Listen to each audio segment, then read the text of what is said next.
Hi friends, అందరిలో ఉన్నారు. మేమైతే చాలా బాగున్నాం. ముందుగా అందరికి హ్యాపీ న్యూ ఇయర్. అవును, ఈ హ్యాపీ న్యూ ఇయర్కి అందరూ చాలా మంది రిజల్యూషన్స్ తీసుకుందాం అనుకుంటారు. రిజల్యూషన్స్ అంటే ఏంటండి, మనం లాస్ట్ ఇయర్ చేసినవి కాకుండా కొత్తగా ఈ ఇయర్ ఏం చేద్దాము, ఏం సాధిద్దాం అనే కదా.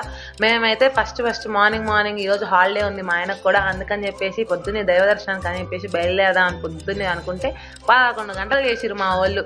మాకు దగ్గరలో ఆంజనేయ స్వామి టెంపుల్ అయితే ఉంది, ప్రసన్నాంజనేయ స్వామి టెంపుల్. ఆంజనేయ స్వామిని చూడంగానే చాలా మనసంతా ప్రశాంతంగా ఉంటుంది, కొంచెం చాలా బలం వచ్చినంత అలా అనిపిస్తుంటది. ఆంజనేయ స్వామిని చూడంగానే మీరు కూడా చూసేయండి, ప్రసన్నాంజనేయుడు ఎంత బాగున్నాడు, ఎంత అలంకారప్రాయంగా ఉన్నాడో.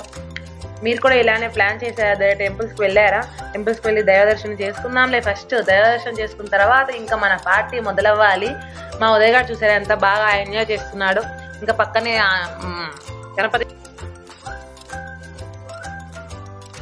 అలా దర్శనం అయిపోగానే ఒక వినాయకుడు అయితే మనకి ప్రత్యక్షంగా కనపడుతున్నాడు. అది ఎదురనమాట. వినాయకుడి సంగతి తెలుసు కదా, ఆయన్ని ముందుగా మనం పూజ చేయకపోతే మన ముక్కు తుప్పలు పెడతాడు ఈ సంవత్సరం అంతా. అందుకే ఆయన్ని కూడా మేము దర్శనం చేసుకున్నాము. అలానే నాగమ్మ స్వామి కానీ, అలానే మా ఓడైతే భక్తి విపరీతంగా పెరిగిపోయిందండో. మరి చూడాలి ఈ సంవత్సరం మా ఓడు ఏం చేస్తాడు. అదిగోండి స్వామి అనుకుంటా తిరుగుతూనే ఉన్నాడు.